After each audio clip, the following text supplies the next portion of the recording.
is swimming through today for a little chat. So we're going to talk to the man, the myth, the Destiny legend, D3gausser.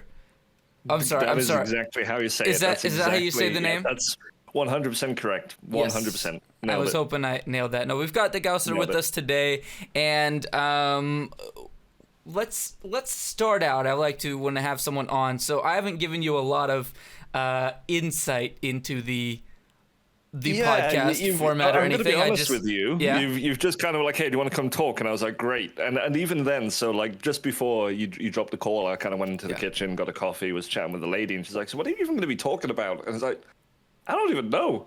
Like, I don't even know what's going on. Petra just said, do you want to talk? And I'm like, yo, let's go. So that's where we are. We have our first question in the chat. Is cat girls or fox girls? Oh man. Okay. Cat girls on days that end in Y, fox girls on days that don't. Okay, there you have it. Definitive. Anyways, what we're doing is I just like it's an opportunity to catch up, make some content with people I like, and also just highlight creators and people that I like. You know, we've been hanging out in each other's ecosystems for a few years now, and time flies, and just be nice to kind of learn a little bit more and do some learning for the chat as well. I would usually kick things off by asking, what would you give us for the origin story of D3 the person? Ooh. Let's do before the streamer. Before the streamer?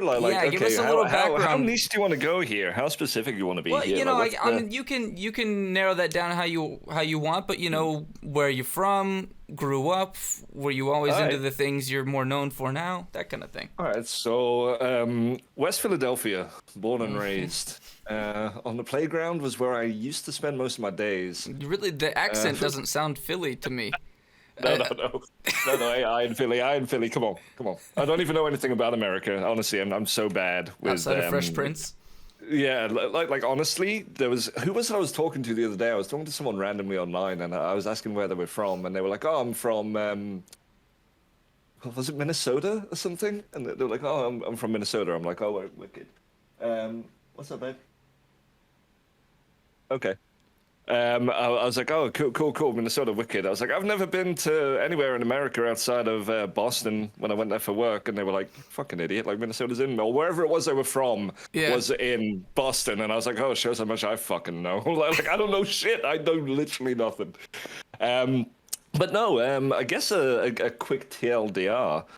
I lived in a lot of places all over the world. My dad was in the military, so I it was any military brats, any army kids will kind of know the deal. You don't really make friends, you don't really make connections, you don't kind of have that solid ground to kind of run from, right? Because you're moving to a different country like every year and a half. So like my childhood was basically like, it was awesome, like I was born over in Cyprus, you're kind of bumping around Europe, you're bumping all of these different countries, you're seeing all these different cultures, you're learning to count to 10 in a lot of different languages, but that's all you really have time to learn. So like whatever, if I ever need to go on countdown, and in like France, I'm probably going to be okay. And you bounce all that shit. And then eventually we kind of settled back back over in England when my dad got out the army. And for a long time, I'm going to be real, and maybe this is a little deep, maybe this ain't, who knows, but like, I was kind of waiting for the adult playbook to kick in. Because I don't know whether anyone tells you this, and if there's any younger viewers at home, this is something to maybe mentally prepare yourselves for a little bit. But I naively thought that like by the time you hit like your late teens, by the time you're hitting your 20s, like shit would just kind of make sense, and you would just understand how to be a grown up, right? Like things would just totally. You'd wake up one morning and go, "Oh, cool, I'm 21. Like I totally understand taxes and living, and all of this shit now." And you kind of don't. That shit never really hits. You come to that scary, real quick realization that nobody at any point has any idea what they're doing. At any point, everyone's just real fucking good at hiding it, and everyone's real good at kind of covering that shit up. Which is like one part scary, but then another part fucking liberating, because once you realize that, you realize, you know what, I can do fucking anything. Because if there isn't this template, if there isn't this, I'm going to grow up, I'm going to reach this age, and then all of a sudden I do this. Once you realize that no one knows what they're doing and there's no set rules, it's like, well, I'm just going to fucking do everything then. Like fuck it. And I kind of dove heavy into that, you know, like that was up until that moment of realization. I'd been doing what a lot of kids did, especially where we were from. You know, not a lot of opportunities, not a lot of work. You're working in retail, you're going to college, you're kind of bumming around. You know, the area that we eventually settled in, everybody that lives there is either 8 or 80. Like, there's no in between, right? You're either too young to get out and do something, or you've already done everything and you've come back to go and die quietly. Like that's the only two types of groups that's in there. You know, there's no jobs, there's no stores. You've got like a little shitty news agent that just sells jam jars and racism. You know, like that's all they got in there. And the sun. So breaking free of that one in the same. Yeah, exactly. It's just that. And round about that time, and I think this was when we started kind of bumping, when I was like, you know what, I'm gonna go do some crazy shit, even if I know that I'm not great at it. I'm gonna friendly bombs fall on Slough. I see you, Scoos. I see you. Even if you don't know what you're doing, even if you don't know what you want to do, even if you don't know how you're gonna do it, is to just kind of run at it. You know, I started doing martial arts. I started doing roller derby or roller derby, I guess, for the American audience. And had no idea if I was going to like it. Ended up becoming, you know, trialing out for the national teams, and ended up becoming a coach for a co-ed team and captain for the men's team and all this kind of shit. And what I found quite fascinating was, it's almost like an addiction. I don't know. I mean, you're a multi-talented guy, Petra. Like, you know, you do a real good pineapple impression. That's what they tell me. You stream. You're a hell of a musician. And once you've kind of hit that point of I just kind of want to run around and do shit, it's almost like an addiction, right? Like you'll kind of do something for a while, and once you've kind of got it under your belt, you're like, okay, I want to do something new. Like I want to try something new now. I want to do something new now. And that's kind of what inevitably led to the streaming shit. And admittedly, streaming was a complete accident. I'm going to be real with you. I'd actually originally, this is the worst streaming origin story in history, but fuck it. I played a lot of musician. I played a lot of the Armor DayZ mod, the Armor 2 DayZ mod, and that's one of those games, if you've ever played them, those kind of Rust, those kind of like always everything has object permanence, it's always online. And we ended up in this position where like I had friends in Australia that played on the server, I had friends in America, I had friends in everything. And I started streaming purely so that I could have a video documented recording of what had been happening while they were asleep, right? So like while I was online looking after shit and like running around and running missions and building shit in the base, it meant that the next day when they got up, if I went, oh, something bad happened, go check the video, blah, blah, blah, rather than trying to explain it. And then eventually, just by doing that, people started watching, and then people started coming in, and then people started following, and I was like, oh shit, this is actually good. Like, I don't know what y'all are doing here. I'm not even trying to stream. I didn't even have a camera. I didn't have any bots. I had nothing set up. I was literally just getting an online hosted easy, like instead of being able to record it and edit it and put it on YouTube Twitch, and like it's Twitch like no the storage drive. Yeah, basically that's what it was. It was literally this a storage costs drive. Nothing. Google Drive is $9.99 a month. What am I doing? Exactly. Like work smarter, not harder. And eventually enough people kind of dove in and vibed that. I was like, okay, I guess I should probably put some effort into this. Like people are asking, hey, that was, you know, do you play this game? Do you play this game? And you start talking to them, and then you start building up a repertoire, and even my Discord, like if you're ever in there, if you dig through the roles that are in there, there's so many completely random roles that were all tied to, oh, here's the Australian players of Arma 2, here's the American players, so that everyone could tag each other. Because it wasn't even meant to be a stream Discord, it was just where we hung out to play Arma, like that's all it was. And yeah, over the course of it, you know, as does happen, you end up in this position where you start doing the networking thing, and then you get, you know, people come over and they tell you about other streamers, and you go off and you talk to them, and you know, if you're lucky, you end up vibing with them, and you'll maybe hang out with some games, and you know, meet some cool people through them. And if you're very lucky, there'll be people like yourself that you can end up sat in the middle of a midlife reset at 4 a.m. drinking on a fucking Tuesday, trying to figure out where you're going next properly in your life because you're tight like that. Like that's just how it goes, I guess.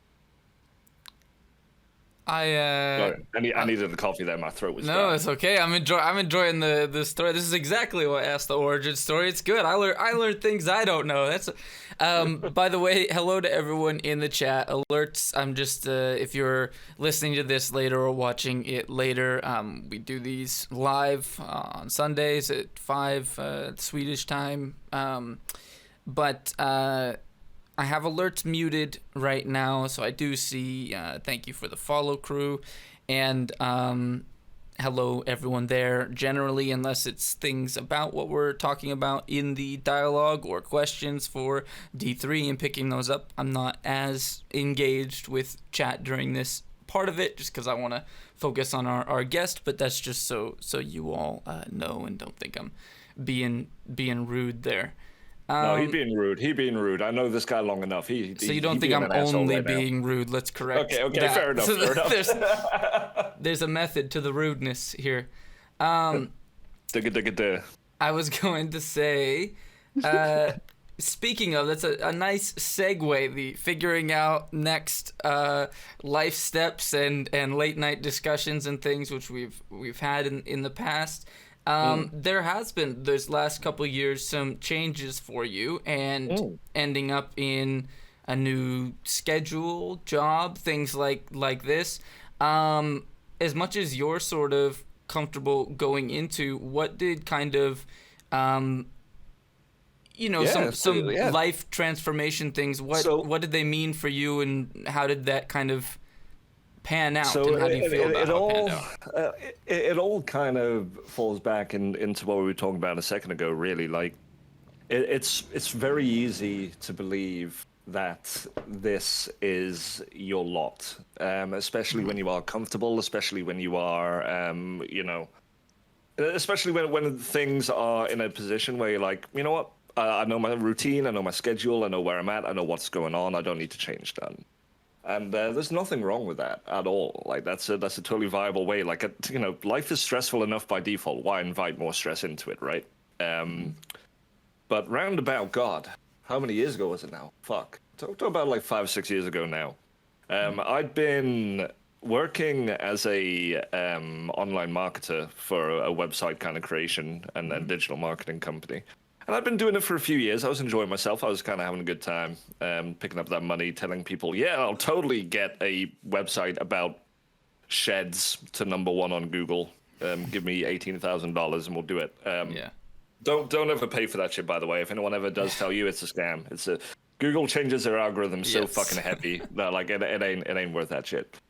But I've been doing that for a few years, and unfortunately it turned out that the company itself was actually a little bit shadier than even most. Like the dude who owned it, he didn't even pay us into our bank accounts.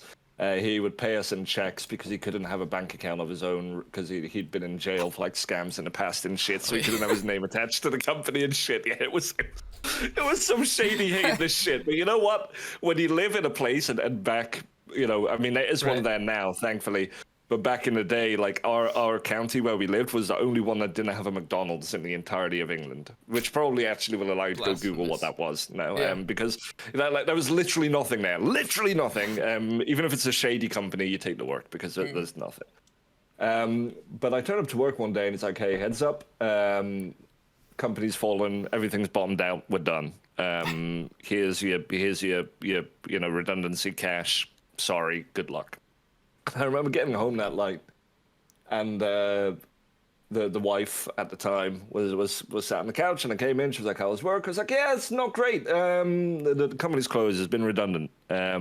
We should probably check over our finances, I'll cancel all non-essential shit, and we'll have a look at like what we can do. Like, you know, obviously I can do freelance shit because there's a lot of freelance money to be made in that line of work until I find another job. It's going to be a bit shitty, but it's going to be okay. And she threw a curveball of, well, we could do that, or we could also like break up. Which is, you know, I'm a kind of all or nothing guy, so it's very on brand for me to lose my job and my marriage on the same day. Like not many people would be able to pull that off, but by God, I found a way to do it. Which was a little bit of a stress. And at the time, I remember being really, it was quite obscure because there wasn't even any particular reason. It wasn't like we cheated. It wasn't like I'd been kicking her down the stairs or I shot a dog or anything like that. It was just, we'd very quickly realized, like, we'd been together since we were like 16, 17. And by the time you're in your, you know, late 20s, hitting in that 30s, you're very different people. You know, a lot of...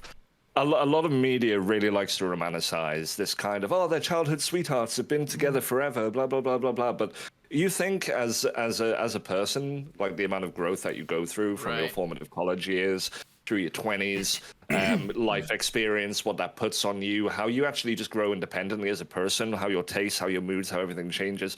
It's kind of incredible, honestly, that anything like that can be persistent. Right? Like it really is, because you are... If I think back, like there's a, what is it? Is it Red versus Blue? I can't remember now, but there's a quote from there that I absolutely fucking love, where they're like, right now, you're a fucking idiot. You just don't know it yet. Because if you think back like 5 to 10 years ago, were you a smart person? No, you were a fucking idiot. You just didn't know it yet until now. So right now, you're still a fucking idiot. You're just not going to know for another 5 or 10 years, right? Like, and that's something that I really kind of resonate with is that, you know, that kind of growth. If you can turn around and look at where you were 5, 10 years ago and go, no, I'm about exactly on board as where I was and nothing's really changed and everything's amazing. You know, maybe that's a sign that maybe it's time to look inward a little bit and start having a little bit of a think about what you want to be doing, because, you know, that it's not healthy, you know. That doesn't mean you have to run off and find new jobs or move or take up ice skating or anything like that. But just as a person, like that level of growth makes a hell of a difference. And yeah, that was, I was very confused at the time because it was very hey, well, we haven't done anything, nothing bad has happened. Why do you want to call it off? Okay, how we gonna do this? And at the time, I remember being quite angry at her. It was quite strange because, and I'm guessing it was just kind of like a natural reaction, right? Of like, I'm mad. And especially as she was like, okay, well, if you could take all your shit and be like gone by the weekend.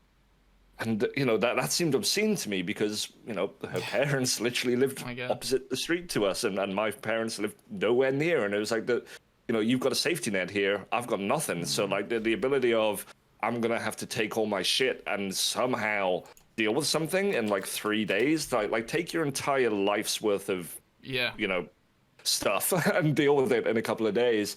It seemed impossible, honestly. And don't get me wrong, I'm going to be honest with you here. Like, I'm white, I'm middle class, I'm a guy. Like, I'm playing life on easy mode compared to a lot of people, right? Like, let's be honest.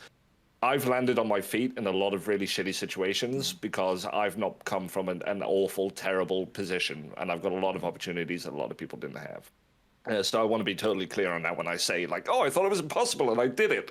You know, it's like you see those YouTube articles where people are like, oh, I bought my own house at 21. You can do it too. Just take your 18 million investment from your parents and buy a company. And you're like, oh yeah, that easy. Exactly. That easy, huh? So yeah, I'll just go do that. But in retrospect, you know, I did kind of luck out. I had saved up a load of fuck you money over the years because I am financially smart. And I threw down. I got a apartment pulled up for like 6 months, which was when you, especially, just to break from the story a second, Petra, was an absolute fucking star. Because when you're not working, and you've just left your marriage, and you're in that weird twilight zone of I don't understand time, I don't understand space. I'm waking up at like 3 PM. I'm doing freelance work till like 4 AM. I'm passing out. Like Petra became like one of those dudes that was just continuously messaging me, ringing me, being like, "Yo, you all right? Want to talk? Let's sit down. Let's grab a beer. Let's talk it out. Let's play some games. Let's hang. Let's do whatever." Which, you know, I already thought you were a pretty cool dude. I don't care what chat says. I already thought you were a pretty cool dude, but you know that kind of solidified to me. It's very easy to say that, you know, oh yeah, I get on with somebody. You know, they're cool. We're friends, but you know, to actually put yourself out there like that is a very different matter. But yeah, I was real mad about that shit, and it took me a little while to get over it. It took me a little while to kind of get my head straight. And in retrospect, I can kind of dig it. Like I can kind of understand it. You know, if I was in a position where I'd made the decision to break up with my wife of like, you know, 20 years or whatever and call it a day, I'd want to leave no room for error too, right? Like you'd want to rip that band-aid off and just say, just go, like out, just out. Because the second you're like, okay, we'll break up, but you can hang around and maybe we can just live as housemates in the same place until you find a place like that. That just drags it out and leaves more and more room for it to maybe flip around, right? And for so. It was a little hard to take initially, but you know, retrospectively, I can 100% see why that was the case. But you know, luckily, and again, it goes back to those good people. You know, people like Anti-Hero, who's been a big old friend of mine for a long time. You know, he came and helped me move all my shit over into the apartment and kind of gave me a solid leading. People like Petra that were kind of running around on stuff, and eventually I found. And it goes back to that just fucking running it shit, right? Like I found a job as a network engineer. I'd never done a network engineer before, something I'd never even done. I knew nothing about networks. I just said I play video games. That's got internet. But somehow managed to convince them that I could do the job. And again, solid people. D3, the silver tongue with it, selling you an SEO package honestly, and weaseling his way into jobs he's not qualified for. I love it. But honestly, this is what and if there is absolutely nothing that anyone takes away from this, if you take away nothing from this, I want to be 100% clear. The one message that I want y'all to take from all of this. Like, I ended up running down here off the back of two things. There are two things that got me to where I am right now, which isn't anywhere. Please don't get me wrong. I'm not fucking Billy Mays, you know, whatever it is, trying to sell you a package here. I'm not a self-made man. And Billy Mays. I'm glad you're not him. He's dead. Oh, right. Oh, shit, is he? Yeah, he was the infomercial guy. Oh. Well, my reference was correct. I just wasn't aware he was dead. Okay, damn. Yeah. But the two things that got me really here are the fact that I'd surrounded myself with good people that kind of put me in that position where when I did need that backup, I had it there. You know, people like yourself that were the kind of online linchpins that kept me going in there. Anti-Hero that helped me move initially. Liquid, who literally came in and worked on that job with me. And that also moved me all the way down here. And I sofa surfed on his couch for a few weeks while I was saving up the money to go get a place of my own down here on the other end of the country.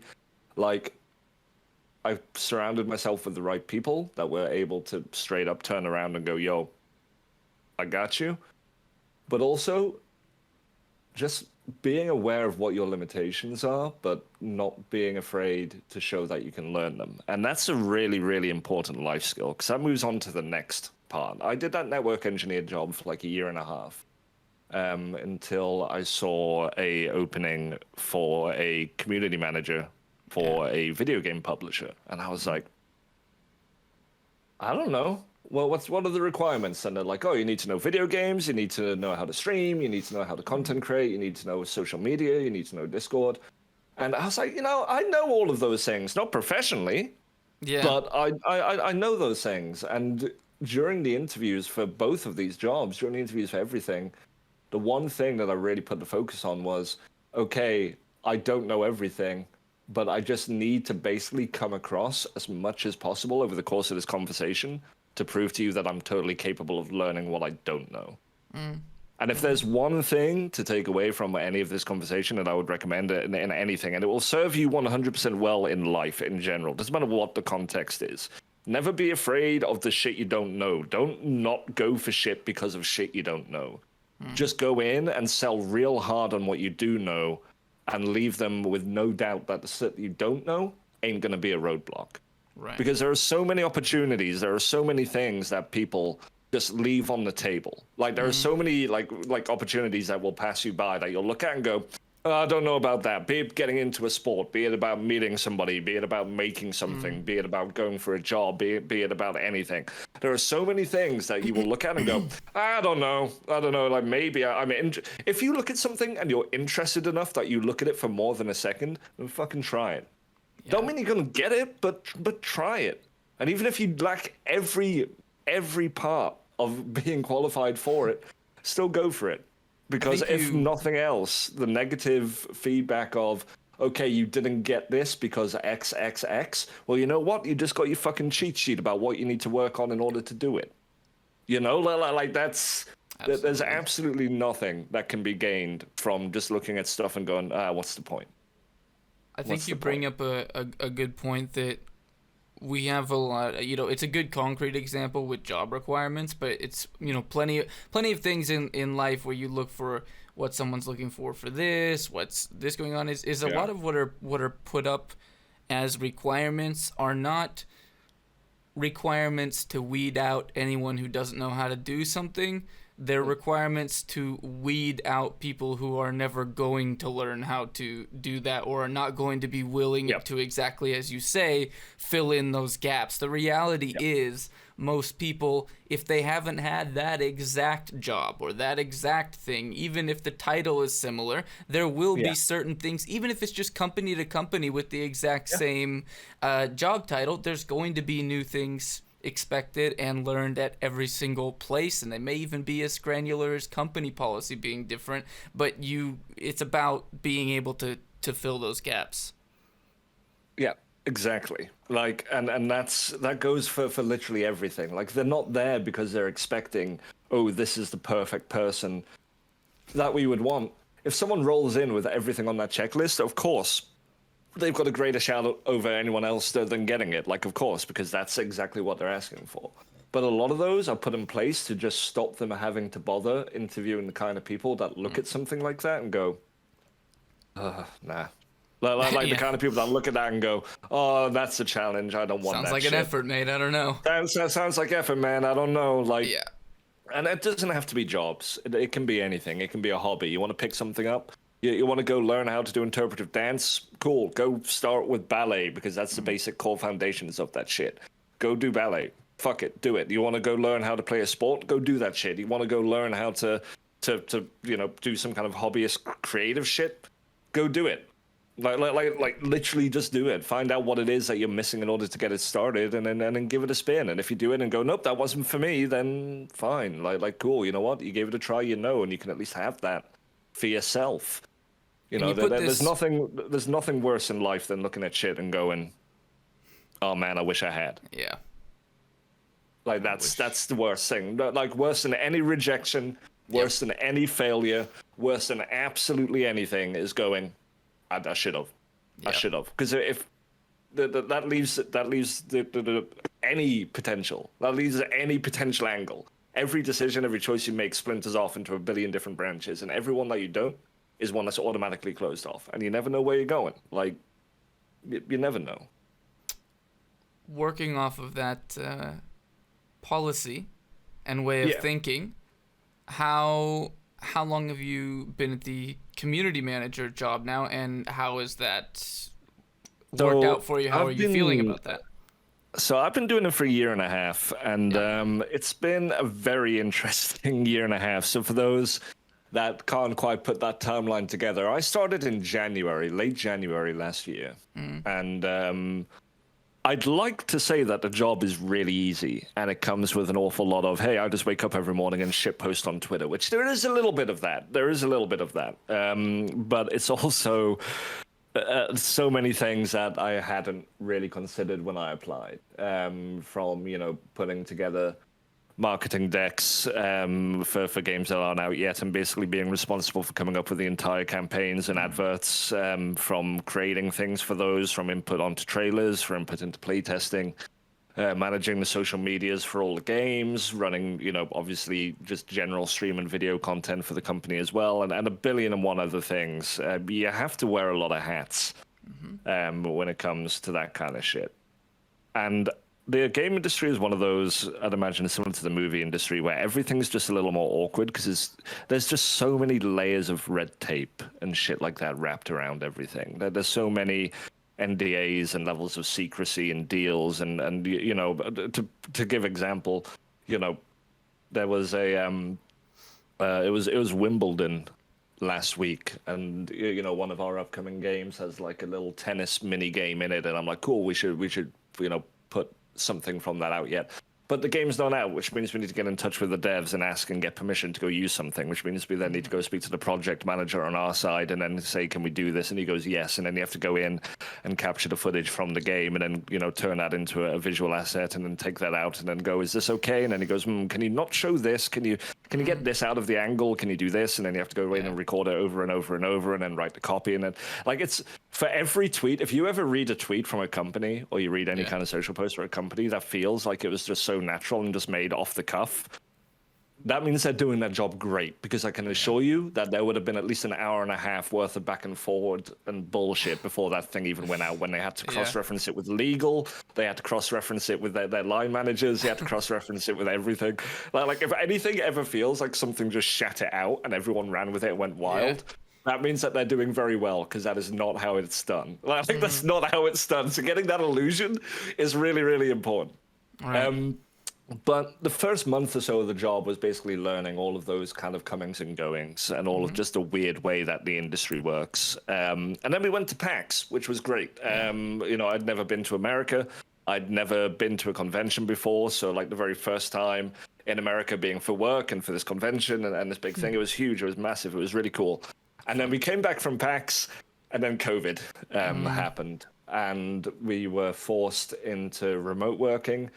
And I basically started a new job in a new role, did it for like a month learning the ropes, went to a convention, came back, and then had to try and learn how to do everything in the middle of remote weirdness, right? Like it was really odd. And from a work perspective, it kind of hit us pretty hard. You know, we're an indie company, we work with indie games, and you know, a lot of those developers are relying on games coming out in order to keep the companies going. You know, like if EA decides, hey, we're not putting out FIFA 2022 until October because we want to give it some more time in the oven, you know what? They're probably going to be okay, right? Like, they're probably going to be fine. If an indie developer is told, 3 New Jersey skins and they'll be sustained for 4 years. Exactly. If an indie company is like, this is the only game we're releasing this year, and we haven't had any money outside of what us as the publishers have given them for the past 2 years while they've been making it,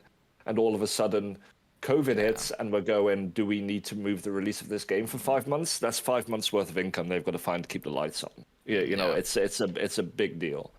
And we ended up in a strange position where over the course of last year, we, you know, like, I'm not entirely sure how it was globally, but over in the UK, for sure, like physicals just shut down. They just shut down. Like stores just straight up shut up. No one was going anymore. And we're kind of like, we got to get these games out, but nowhere's taking games. So we ended up having to like split launch shit, where we'd release it digitally and then we'd wait for 8 months and then we'd push it out physically much later and then try and generate that excitement for something that people have already been able to buy for the past 8 months that are still really cautious about going out and buying stuff. It's been a really interesting and challenging period, I would say, and not the ideal way to learn a new job at all. And, you know, thankfully it's getting a little bit better now. I was the only one doing it for the past year and a half, a very small team we are, and they've blessed me with a couple of new team members over the past 2 months that at the moment I'm kind of training up and trying to teach them everything that I had to pick up over the last year, which is a little bit of extra work, but, you know, I can see the light at the end of the tunnel, being them being a little bit more autonomous and being able to kind of run and take shit, and me being able to take my foot off the gas a little bit is the end goal for it. But no, it's a really interesting job that's got a lot of real cool bits. It's got a lot of real shit bits. You know, I had a wonderful, so as Petra said, last week I was sick as a fucking dog, where on Thursday I'd been dying, literally dying at death of food poisoning, like I'm just shitting and vomiting my guts out till 6 in the morning in the bathroom. And that wouldn't have been a problem, except I was booked in for an interview like this, but not as cool, on the Limited Run Twitch channel with the guy who does the voice of The Witcher in the video games. Which Doug is something Cockle? we've been planning with Doug Cockle, yeah. It's just Wow, something that we've very been cool. planning for a long time because he's the voice of a couple of characters in our games, and we were releasing a new edition of one of them, so we pulled them on to talk. And we've been setting this up with them for fucking months, and then it gets to the day, and I wake up, and I'm just dying, and I'm like, oh, fuck. Like, I gotta... So, you know, I'm like sat there. I still have them here, like just 18 tons of Imodium and just water and bread, and I'm trying to keep everything down, and I'm sat in the middle of this interview just trying so hard not to just like empty myself all over the place during this fucking interview. And even then, like the knock-on effect of that was like I hadn't slept at all of Thursday because, you know, I'd been dead. And then Friday the boss was like, don't work. So I woke up Friday, I did a little bit of work because I can't not. And then I passed out and I slept until like midnight. And then I woke up and I'm like, well, I guess I'm staying awake all Saturday now, right? Because I've just slept 12 hours on Friday, so I'm staying up all Saturday. All the way through. So the weekend got knocked real hard. And at one point, at 5 o'clock Sunday morning, some asshat, some asshole sent a message on Instagram and didn't get an immediate response. Because one, it was 5 o'clock in the morning. Two, it was Sunday. But they took offense to that. And they went around every social that we had. They went on everything. They went on Discord. They found me. They began buzzing me on Discord, ringing everywhere, blowing up all my shit, blowing up all that shit, being like, you didn't respond to me. I don't care. I'm going to save the fact that you didn't respond to me. And when you next release a game, I'm going to post these screenshots all over the internet showing how little you care about shit. No. And I'm looking at this stuff like you know, mid-afternoon on a Sunday, having eventually woke up and seen it. Right. And I'm kind of looking at it if you're spending your time on that, like what, what is that existence? You know, and of course you got to do the thing where like, oh, so sorry to have missed you. You know, it was 5 o'clock on a Sunday and I was sleeping. Here's the response to your question. If there's any way I can be of help, and they're like, no, I don't care. I don't care if it's 5 in the morning. I expect it. And you're just like, oh, this is the part of the job that you love. You know, like this. You know, this is the part that you love. Is that kind of shit, but it's the same as anything. in the chat says he thought you were going to be talking about me. I was actually a little, like, I thought it was like a sarcastic intro at the beginning. Dude, I fucking wish. Says, you going to come on my podcast or not? I fucking wish. That would have been great. Oh, can we just like forget the last 10 And then you minutes? said Instagram. I was like, I think it was Discord. I reached out. It wasn't Instagram. Whew. Okay, must be talking about someone else. Can we just redo that? But no, I mean, you know, the job's great. I do love it. You know, it has been very challenging kind of getting my head around, and there's still an awful lot I don't know. There's still an awful lot that we could do better. There's still a lot that, you know, that there is to learn. And for every shitty moment like that, where, you know, you get some asshat running around and blowing up everyone related socials at 5 in the morning because they're an entitled capital G gamer, you know, there's the same, oh man, that sucks. I hate it. But then I also really hated, you know, having entire lorry loads of deliveries falling over me while my forklift tipped over. You know, when I was doing 12-hour warehouse shifts in other work, like everything's got its shitty parts. Would you say then, you know, I think every industry you go into, there's always going to be a curtain that's pulled back on both some good things and some bad things, right? Yeah, there's some real shit. Real shit. I think gaming, of course, it's interesting because, you know, that's especially for the last couple of decades, even more so, very, you know, romanticized as wanting to work on video games because it's almost everyone and their mom grows up playing video games now, right? And there are plenty of us who think of whether maybe you're not into coding or that wasn't the path you saw in, and so you think about, I've looked at things for community manager jobs and some voiceover or voice acting type stuff, and I think now, just because we have so much communication about it, I think we're getting to, and you're inside the industry, but I think there is more and more understanding every day of reality of it. It's not as much of like everyone thinking if you work in video games, that's just amazing. You just do video game stuff all day. But at the same time, you know, it is one of those, just like anything, you're gonna find stuff like you said when you get into it.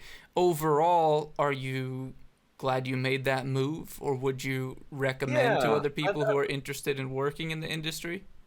It's interesting. So there's like two kind of levels of thought on that right there. Like the first one, as you say, is, you know, you kind of see behind the curtain a little bit more to a lot of the shit that runs in the background. You know, and you know, like you say, the video game industry does have this kind of reputation, very well earned, to be fair, for being very abusive towards people. You know, you only need to look at the recent CD Projekt Red stuff, Right. with Cyberpunk, where, you know, a lot of people really, really, really, really, really want to work on games, and I don't blame them. You know, like for all the stress and the struggles. The first time that I released a game under my watch, and then I went and completed that game and saw my name in the credits, like that was a fucking rush. You know, like, that was a fucking rush. It was like, holy fuck, like that's me. Like fuck, I was part of this. I did, you know, we did that. That's incredible. And a lot of people, as you say, especially as gaming's got way more acceptable, you know, it's very much like D&D, right? Like, it isn't just the thing that the nerds do in the basement because they're virgins now, you know? Like, everyone, you can play games on every device, everywhere. Everyone can do that shit. And it's way more acceptable. It's probably the most commonplace kind of pastime, honestly, in some form. Like, everything is a game. Everyone's doing it. Even things that aren't directly game related are being gamified, because that kind of feedback loop companies have realized is what people kind of really resonate with. So a lot of people really want to get into it, and in the past, it's been very, very easy for companies to take advantage of that. You know, like it's a straight up hire, dump, and burn in industry. You know, like this person, they're a coder, they're young, they don't have a lot of experience, but we can totally take them in, burn them the fuck out, and then dump them and whatever. And then that goes on every level of it. And you saw stuff in the past with EA, who were kind of infamous for that shit. You kind of see the occasional curtain pull whenever there's a horror story, like with The Last of Us 2 development, or like with you know, Crunch and so on and so forth. But people are kind of getting called out on that shit now. Right. People are kind of being reined in a little bit, which really, it's a good thing. That, and like Shu says there, like that is just capitalism in general. I think it only appears more egregious, Shu, because of the framework that's put around, right? Like, people look at video games like it's Disneyland. You know, it's got that appearance of everyone the same makes supply and games demand and issue of basically what I'm getting from this, and it's, I think, a good parallel you can draw is this has the same Californication, Hollywoodification of being an actor or an entertainer, and people. It's the fact that there is a overwhelming supply compared to the demand of people who are eager to do that type of work. You want to be famous, don't you? Come on, exactly. Come on over here. Your name and life. And it ends up in a different type of exploitation in different industries, but I think that's the exact same thing. It's just like you have a lot of people wanting to go be an actor, be a singer, or whatever. You have a lot of people who want to be able to create this game, these things they've dreamed of and played their whole life. And taking it on a maybe something a little more relatable to yourself and the people in the chat, because, you know, I know folks like Shu are streamers. The spillover from that at the moment, and it's something that's really kind of developing now, as becoming, and it's something that should have been way more obvious. But, you know, capitalism's slow to react in a lot of ways. It's kind of content creators are now the ones that are catching the brunt of this kind of use and abuse thing. And it's something that I'm, at the moment, I'll let you all a little inside baseball right here, something that I'm trying very, very hard to go against. You know, you only need to look at games now that do catch wind and do take off and make a ton of money.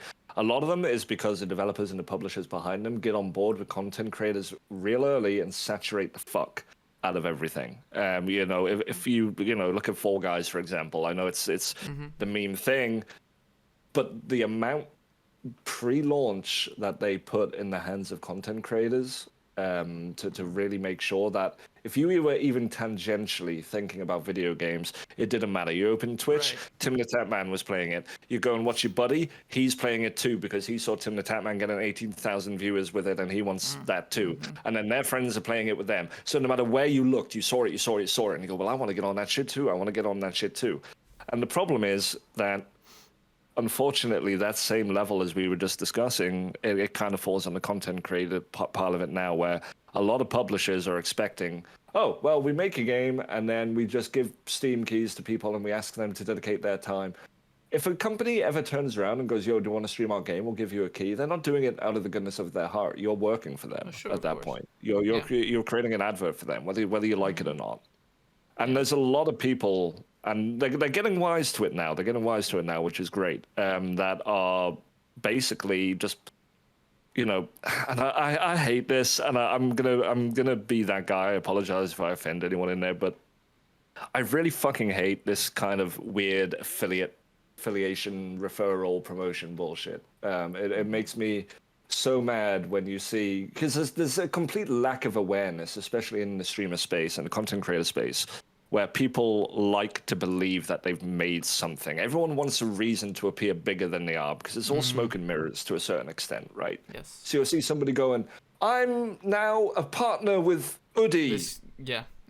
So, and you're like, no, you're so not. Much bullshit outreach. You clicked on a free become a partner link on their website, and they gave you a code the same as the other 72,000 that they gave out that day. And if someone goes and spends 400 quid on a glorified towel, you'll get like $5. Like that's not what it is. You've not made anything. You've not done anything. But it's a strange kind of circle jerk of so many people wanting to just pepper this branding and this stuff all over themselves, and they're just basically merchandising themselves in this weird.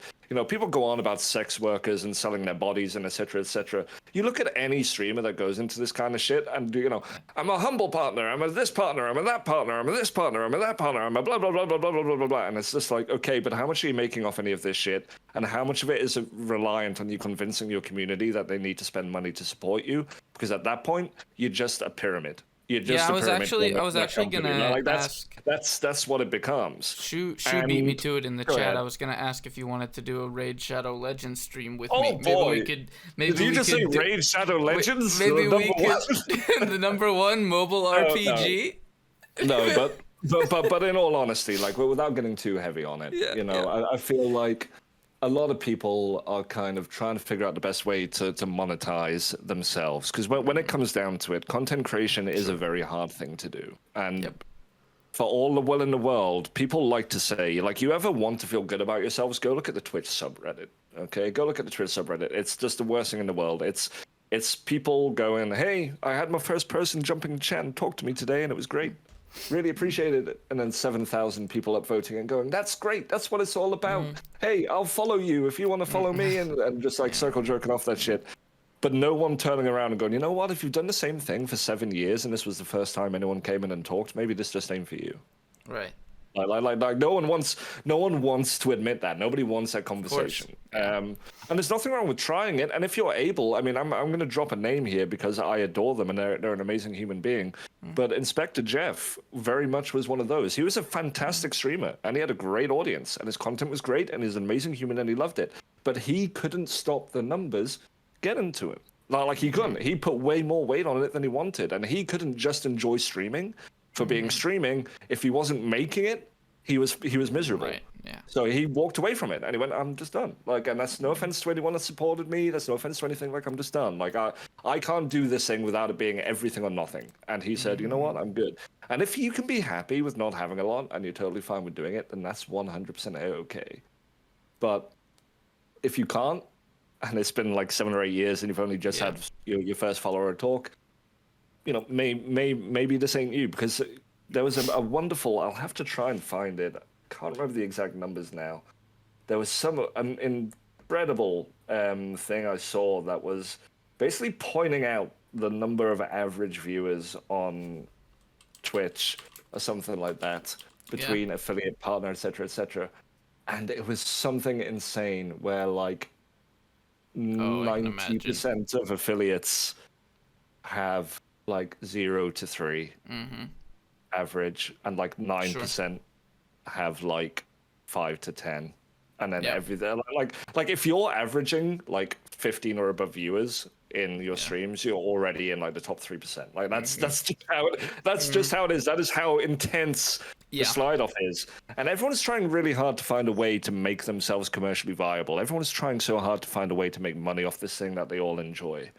And some will run off and pepper themselves with branding and affiliate. And, hey, if you're going to buy a game, do it on this website. I'll get 20 cents. Hey, you want to buy a hoodie? Buy it here. I'll get $5. Hey, you want to get an energy drink that might kill you in 10 years' time? We don't know. We've not done the science yet. Buy it with this code, and you'll get $5. I'm still drink it though.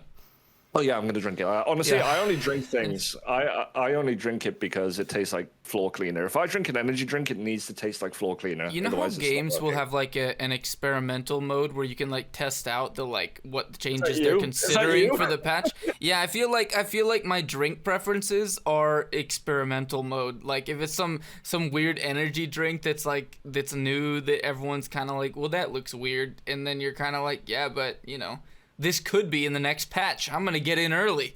Let me just check it out. Let me get my body used to this. Let me get my body used to this for when everyone's drinking it. Plus 10 decks, motherfucker. Extra fingers. I've got to say something about the sponsorship. Here's a little relevant curtain pull back for those of you in chat. This is especially being in music and making a lot of content on TikTok and Instagram. I get a lot of messages, and we were just talking about some of the basically brand outreach and the partner effect, right? The most hilarious ones that I've gotten that I don't think people understand just how bad. They're even worse than what D3 is saying. I will get messages very often from well-known brands, at least on Instagram, where like they have minimum hundreds of thousands, usually more, up into the millions of followers, and what they will offer me as a partner is a discount code. You will get a referral link, but they will offer you your quote very own discount code. So they want you to not only wear their stuff in your posts, but they won't even give you anything for free, let alone pay you first. They want you to still pay them half of the price or 70% of the price of one of their hoodies and then wear it. They want you to pay to work for them. It's unreal. There are several times I have gotten these messages from brands that I look at and I'm like, holy shit, I know people wearing this, and who like, surely not all of them are like, and they must be like, I'm sure they are there getting these messages and saying they're partners. You know, to a certain extent, you know, that kind of runs back on what we were saying. Like, it's the same as being on Tinder. It's the same as the Nigerian prince emails.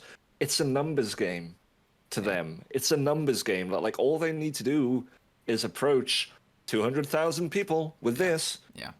And if 10 people do it, it costs them nothing to send that email blast out. If 10 people do it, that's profit. Like that's profit. That's what it is. And, you know, tying it back around, you know, that's kind of what I'm working real hard to kind of not do with us publisher-wise at the moment. You know, I've been very blessed that, especially when we were out in PAX, people like Cigar, people like Doc, you know, they really did a solid, and they actually came and helped and worked out during the actual event itself. And, you know, from our point of view, as far as we're concerned, they're MVPs for life now. You know, like everything we release, they're on the list now that I send it to them immediately physically, and they get the big bollocks edition of everything because they helped us out. They're part of the family now. Like that's what it be. But it's got to be more than just games. Like, you know, and for me, that's why instead of doing, you'll see, and I'm not going to name other publishers because that would be very bad of me, but you see a lot of publishers going, hey, you can be an affiliate in our thing, and you get a thing to put on your Twitch, and you can get free copies of our games to go stream. And that's basically saying, hey, come sign up to go onto our list to go and promote our shit for free. Of course, I want you to promote my shit for free. Of course I do. I'm a publisher. That's what I want you to do. But it's got to be worthwhile for you. It's got to be worthwhile. Apologies if you can hear this dickhead outside with a lawnmower. That's too loud. No. Oh, no, it's a motorbike. Okay. I actually really can't hear it, so it's fine. Okay, it's so loud. Of course I do, but it's got to be worthwhile. There's got to be something more in it than that for the people doing it, right? So what if I'm at the moment trying to put something together, like, there's got to be a financial incentive to it. Like, y'all have got to get paid for your time. Y'all have to be part of the process from beginning to end, and that means when the games aren't out yet and they're in development, it's more of a curated group of people to come in and play those and actually have a hand in it and be credited, to be in the credits, to get copies of the games, to get paid for their time. I want it to be worthwhile enough for the streamers and the content creators and the fans and the people out there that I'm not having to go out there and go, hey, dropped you a quick message. We're releasing a new game. You wanna go stream it? That would be great. I want them to be like eagerly looking for everything that we're putting out and immediately wanting to go and do it off their own back because they love us. Like that's what I want to be building. That's why at the moment there isn't anything like that from my company's side, because I took one look at, the conversations came up and I said, if we're not doing it differently and we're not doing it right, we're not doing it at all. It's that simple. And all of that use and abuse, dump and burn nature of shit that came from the industry and what was very much internal, it's beginning to spill out. Shu says that in our streams, he sees that a lot. You've mentioned it there within your kind of music stuff. Creators are getting the rough end of this shit right now. Sorry, I just saw all the shit emotes and it immediately made me say shit. There's a lot of shit in the chat right now.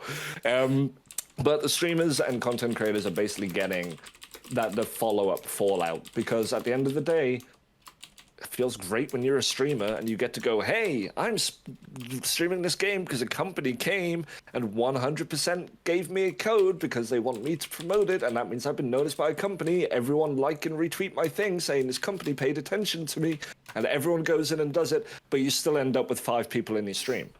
Right. You didn't get anything from that. Yeah. You didn't get anything from that. Those 5 people know that game exists now.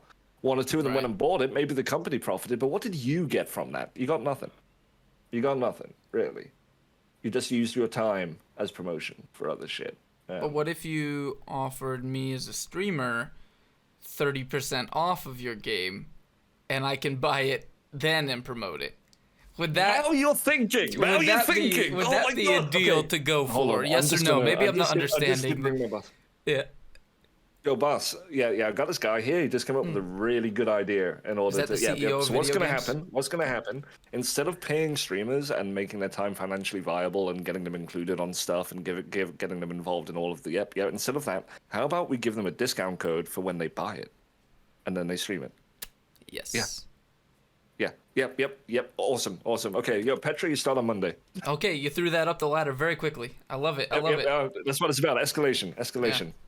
This man is Y'all connected. notice me knock my glasses off there and try to play it off like I took them off on purpose. On purpose. I accidentally By golly, I'm elbowed. good. Swipes off glasses. Yep. Totally didn't just elbow the wall and knock my own glasses off my face. That's what it's about. Improv. Also, do improv. Fuck. All of you, do improv. Sign up for improv classes. Like, seriously, I mean this. Do it. Literally, there is no avenue in life that does not benefit from improv. Going for a job promotion, get that confidence. Applying for a content creation role or anything, improv. True. So many people are so natural because they go to improv, they learn that shit. Do that. You want to learn how to freestyle? Do improv. Yeah, exactly. Also, might I add, I also have an improv class starting this Monday that you can. Of course you do. I'm joking. Yeah, give me the goddamn. I'll stream it for a fee. Yeah. I'll stream your improv class. Yeah. My whole life is improv. This whole stream is being monetized, by the way. Yes. I just want you to know. I am gonna put a DMCA against you. after the show. Well, Unless joke's you on put an you. I've advert. already signed to Big Podcast Network, and they're Fuck! yeah, so they're actually handling that. They're the worst. I know. Okay. I signed a contract without reading it. I'll What are you take gonna that do? L. I'll take that L. I'll take the L on that one. Hey, Shu, But thanks no, for the bits there. Sorry, I the know alerts are muted right now.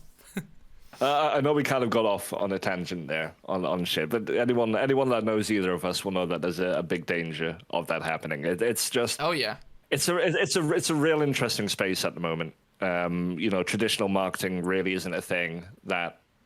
I mean, it works, but it don't work as well anymore. Right. Like you know, paying for ad space. People don't care. Like sure, dropping your cool trailers in socials is still a viable method, but people don't care about that shit now. People hear a game's coming out and they go, "That trailer looked neat. I'm gonna go see what." Oh, Petravita streaming it. I want to watch someone who's YouTube gameplay or Twitch. That's where they make their purchase from. Even the big websites like your Eurogamers, your IGNs, and shit. To a certain point, their job now isn't actually to inform. Their job is to, you know, give exposure more than anything else. You know, we'll forever be making trailers or news beats or whatever, and then be going, right, we need to go around and speak to the websites and see who wants to take this.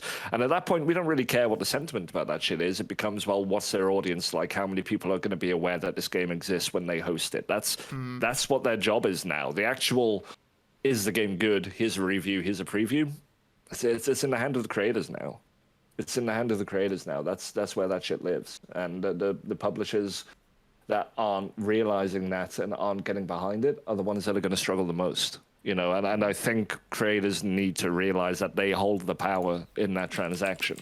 They hold the power in that transaction. Like, put more respect on your name, put more respect on your time. Someone comes at you and goes, "Hey, we got a key for you. Do you want to go work, you know, stream this shit?" Go, "Sure, you're going to pay me? You're going to pay me? Well, what else is there? Can there be a partnership in here? Can there be a mention in here? Or are you going to be taking footage from my streams and putting them out on their socials? Are you going to be putting my stream content on the Steam store page so that people can see my stream and content when they go to visit the game on Steam? Are you going to be putting, you know, are you going to be releasing, are you going to be interviewing me and putting this out there? Like this is the stuff that content creators need to be doing to make sure that they're getting the most out of this transaction. Because if you're not, you're basically just you're a billboard. You're a billboard, Harry. Yeah, and it sounds gross. It sounds gross. Like, Scoos is bang on. Like, it is still capitalism. Even what I'm talking about wanting to do is still capitalism. But that's the world we live in. So, you know, you got two choices. You can look at it and go, "This is awful. I hate it," until someone like burns down everything and changes the landscape, or you can learn how to twist it to benefit you. And while there is a certain amount of state about that, you know, of oh well, I've got mine, so fuck you. As long as you're not hurting anybody, find a way to make it beneficial for you. Find a way. This has been a real nice discussion in here. Yes, today. yeah. Sorry, we've kind of been everywhere. We've kind of been all over the place. I love it. I've enjoyed it though. Let's say Facebook's revenue share, then Twitch. I don't really know much about their Facebook gaming's revenue share, how that works. So Facebook, the revenue share for Facebook thing is basically Facebook is basically they're trying to play the baby face over the heel of Twitch, where they've basically said, hey, there's been a lot of kind of complaints, especially within the adjustments to subscription pricing on Twitch at the moment, where some regions have benefited greatly for it because it was way out of line, and others are like, wow, I get like 50p for a sub now, this is great. Where Twitch, Facebook has basically said until like 2023, I believe it is, the revenue split is like heavily in favor of the streamer, and it's going to stay Amazon that way. Approach. And honestly, I think, Shu, it's the right thing to do for them, but like, make no mistake, and this is there's a reason it's until a certain year. There's a reason it's until a certain year, you know, and it will go the other way after that point. And what they're trying to do, like, Twitch has a monopoly. For all the will in the world, it has a monopoly, and Twitch has a lot of issues. And I say this as somebody that really likes Twitch, and I say this as somebody that's met a lot of incredible people, you know, Moxie, Cigar, Nuggy, Scoos, Petra, Shu, all of these folks in the chat, like incredible friends met through the platform. It's got issues. It's got a lot of issues. Discoverability problems. It's got, rule enforcement issues. It's got split and revenue share issues. It's got a lot of problems. Not even Mixer, with their entire combined marketing and financial support of Microsoft buying the biggest partners of Twitch, could even hold a candle to it. Right. It couldn't. It's not quite a monopoly because they're allowing people to challenge it, but like it or not, the mind share of the audience is on Twitch. At the moment, there's no way to counter that. So when you're looking at things like Facebook going, hey, we're going to keep our revenue the share, I don't want to say it's nothing but virtue signaling, because it's not. They are putting money behind it, but it's I don't know, like anytime we stick up anytime there's some bad news about Twitch, just drop a little cool thing about us. Because even if you only capture like 2% of the audience that go, wait, people are complaining about Twitch revenue sub splits, but Facebook are doing it over there. Fuck you, I'm over to Facebook. That's 2% more people in there. Like that's what it is. And it's not going to make a massive difference in the landscape of things, but you never know who's going to be the next Petravita. You never know who's going to be the next Ninja. Who would want to be the next me?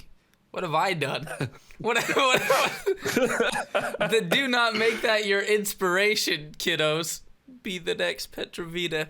Though one thing for anyone who doesn't, I think everyone gets it, but what I was conveying as well when I say the Amazon approach to it is Amazon has always been notorious for taking markets they want to get into and selling products in those markets cheaper than anyone else can provide until they put those out of business, and then the prices can go back up for Amazon's own products. And that's the same kind of what we're talking about here with Facebook. It's the same with Google in general, right? It's the same with Google in general, right? Where it's like, hey, we like this idea. We're going to buy it and turn it into a Google branded thing. And if it lives, then cool. Look how amazing we are. And if it dies, like, Google fucking circles and shit like that, right? Like, if it lives, Google Plus, I beg your pardon, where it's like, if it lives, amazing, we've just invented the new Facebook, and if it dies, well, you know what? Never mind, we wasted money, but at least that doesn't exist as a competitor anymore because we bought it. Like that's the kind of long and short of it. Like, oh, this might be a threat to what we're trying to do. Buy it. Did it work? No. Oh well, they don't exist anymore. Next. Capitalism's wild, man. Capitalism is crazy. What are you? I'm trying to think of some things I want to talk about before you.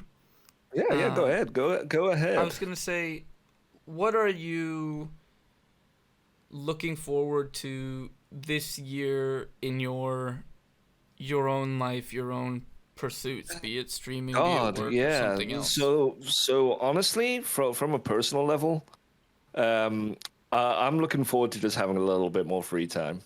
We kind of touched on it earlier that the past year and a half, I've been the only person doing community shit at a company, which it's I've not really had the time or the ability to spend any time on my own shit. So the fact I've got a couple of extra hands now to turn up gives me that little bit of balance back for my own life.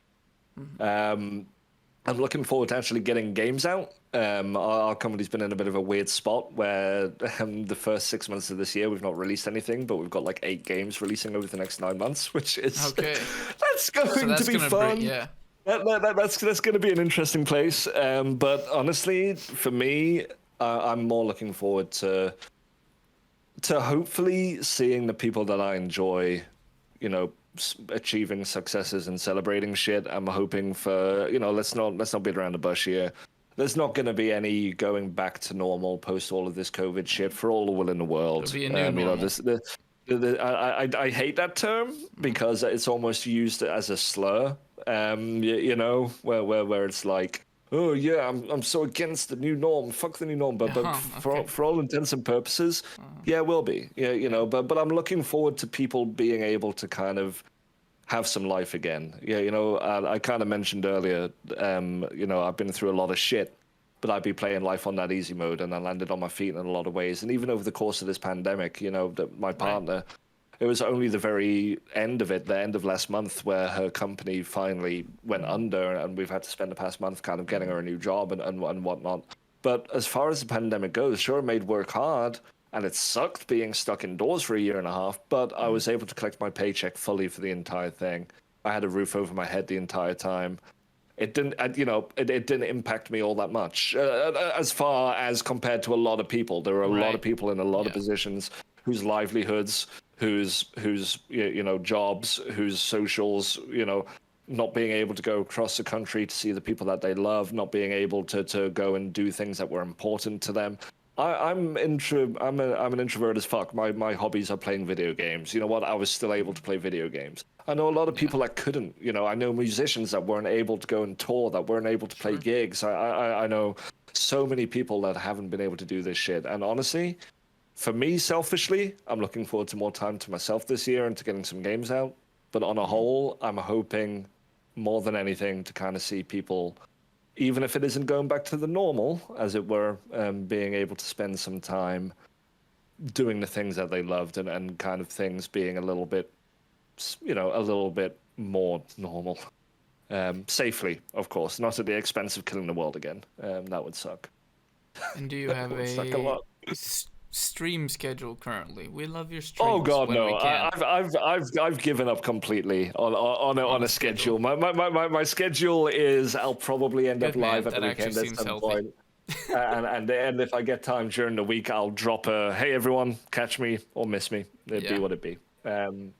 Because honestly, and that's not shade at people that have schedules. I think schedules are great if you can keep them, but if you're not a schedule person, don't force it. You're just going to put more stress on yourself. You're just going to give yourself something to beat yourself up with. And again, life's too shit by default. Like no one needs that extra bullshit in their life. Don't sit there and go, I'm going to stream Wednesday, definitely. Whoops, couldn't make it. Now I feel like garbage. Right. Don't worry about Been that there. shit.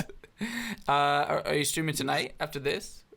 Maybe I had I'm gonna get some love actually because again we'd been arranging to do this interview for a couple of weeks and I ditched and left you like hot garbage last week because I was too busy. I was too busy dying in the bathroom and I was planning on doing something this evening, but I had a pleasant appearance of a friend of mine that just kind of randomly was like, hey, I'm swinging by.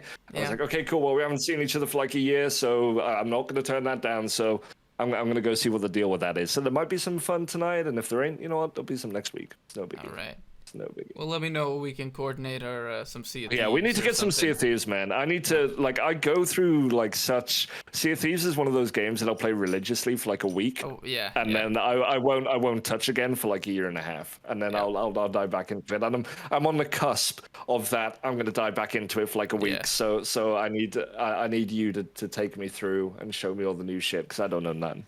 I don't know nothing Take anymore. you there, baby. All right. A little bit of Thieves on the go. Thank you very much, my friend. Thank you very much for having me. Pop this up on my YouTube tomorrow and then get the audio out for anyone who wants to listen to the ramblings again, or other people who weren't here. But I don't know.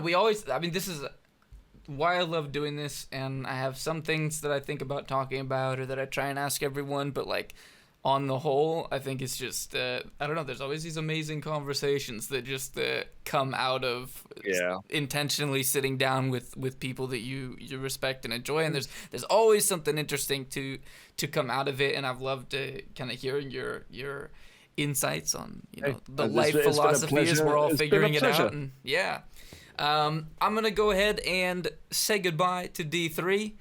I'm gonna go grab another coffee and go say hi to my friend that just turned up. But all of you, thank you for listening to my bullshit. Thank you, Petra, for having me on. It was always a damn pleasure. And please enjoy the rest of Petra's stream. One thing I will say, actually, before I go, three things. I will fight you. I'll fight you on the beaches. I will fight you on the beaches. Nicki Minaj will be the referee, okay? I will fucking fight you. Three things. First of all, share, and I say this as someone that doesn't really give a fuck, so I don't have time for my own socials. Please, if you are watching this right now, and you don't even need to be paying, you don't even need to be doing anything, from someone that works in socials, even if you're not going to be in a stream, if you see someone whose streams you watch put out a social announcement, share that everywhere. Share it everywhere. No matter. Go on to your socials right now and share Petra's live tweet, and do that all the time. And in Discords, when he puts an announcement out, just drop an emote on that shit. I tell you, it's like endorphins. It's real good for the content creators, right? True. Emote to their shit, share their shit on socials. Put that anywhere. It costs nothing, and it will help more than you ever know. Secondly, video games. If you even have a tangential interest in a video game, please wishlist it. Wishlist it, wishlist it, wishlist it. I cannot begin to tell you. I'm talking deals and contracts worth hundreds of thousands to millions based on the sway of a couple of hundred to a couple of thousand wish lists on Steam. Steam does all of their contracts based on how many of those that get hit, all right? So if you are looking at a game and you think that looks neat, fucking wishlist it. Doesn't matter if you're never going to buy it, hit that button. It makes a huge difference to developers. It makes a massive difference to developers. And third of all, like I said, don't ever let anything just pass. Anything. Like I said at the beginning, you take one thing away from this. Doesn't matter how much you don't know, doesn't matter what you're missing. If you see something and you look at it for more than a second, if you look at something twice and you want to give it a go, be it a job, be it a relocation, be it a relationship, but obviously if it's a relationship, be right about it. Don't just say, well, they said no, so that means I'll do it for the rest of my life until they take out a restraining order. But be it a job, be it a hobby, be it a relationship, be it any relocation, please, just go for it. And just be prepared to prove that what you don't know, you're capable of doing. Because honestly, you can. You can. Don't be Take it afraid from of a that couple shit. of drifters here. Yeah. All right. I'll see you later, man. Thanks for that. No worries. Have a good night, everybody. Peace.